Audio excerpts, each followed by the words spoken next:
Hi అండి, welcome back to my channel. ఈరోజు పెరుగు వంకాయ కూర చేద్దామండి. పెరుగు వంకాయ కర్రీకి కావాల్సినవి పెరుగు, వంకాయలు, కారం, పసుపు, సాల్ట్, తాలింపులు, ఒక ఉల్లిపాయ, పచ్చిమిరపకాయ, ఆయిల్, కరివేపాకు. ఇప్పుడు తయారు చేద్దాం.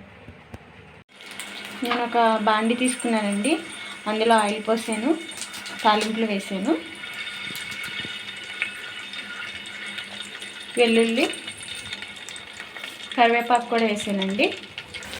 ఇలా తాలింపులు వేగిన తర్వాత ఉల్లిపాయ పచ్చిమిరపకాయ వేసానండి. ఇలా కొంచెం మగ్గిన తర్వాత వంకాయలు వేయాలండి. వంకాయలు వేసిన తర్వాత సాల్ట్ వేయాలండి, పసుపు వేసిన తర్వాత కొంతసేపు మగ్గించుకోవాలండి. ఇలా మగ్గిందండి. మగ్గిన తర్వాత కారం వేసాను.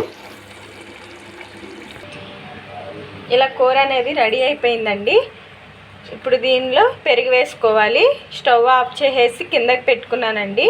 కింద పెట్టుకున్న తర్వాత పెరుగు అనేది వేయాలి. ఇప్పుడు పెరుగు వేస్తానండి.